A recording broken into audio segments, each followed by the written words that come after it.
Vous le savez, l'agro-industrie n'est jamais à court d'idées quand il s'agit de nous faire épandre de plus en plus de pesticides. Leur dernière trouvaille aujourd'hui, c'est d'attaquer notre agence sanitaire française, l'ANSES, pour faire en sorte que nous soyons encore plus haut sur le podium des pays européens qui pulvérisent le plus de pesticides et ceux qui ont le plus de maladies liées à cette présence de pesticides dans notre environnement. Leur dernière trouvaille, c'est dans le cadre de cette loi qui s'appelle la loi Duplon, où ils veulent nous inventer un conseil des solutions dans lesquelles se réuniraient les marchands de pesticides, donc l'industrie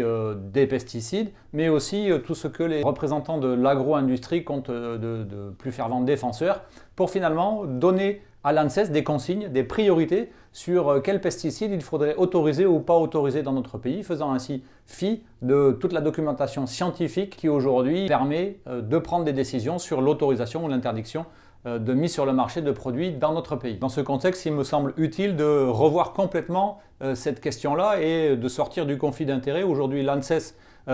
étudie des dossiers pour lesquels ce sont finalement les fabricants de pesticides qui fournissent les études scientifiques, toutes les conclusions, et ce qui explique d'ailleurs qu'on se retrouve avec encore beaucoup trop de pesticides autorisés parce que c'est des données qui sont exclusivement fournies par les fournisseurs de pesticides et donc il y a un conflit d'intérêts majeur. Ce que je vous propose, et c'est une proposition qui est travaillée avec des associations comme Polynis, c'est de remettre tout ça à l'endroit. D'une manière très simple, aujourd'hui, si un fabricant d'un pesticide veut l'homologuer, eh bien pas de souci, il vient avec son pesticide à l'ANSES, il fait le chèque qui va bien, et c'est l'ANSES qui va s'occuper de mener les études scientifiques pour voir la dangerosité ou pas de ce pesticide, pour en tirer des conclusions scientifiques et en tirer des conclusions en termes de mise sur le marché, d'autorisation ou pas de ce pesticide in fine. Et là, on retrouve effectivement une logique qui est quand même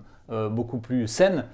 pour notre santé publique, pour notre environnement et qui se sort des conflits d'intérêts patents dans lesquels nous pataugeons depuis trop longtemps dans cette question d'autorisation des pesticides. Je vous dis à très bientôt, portez-vous bien.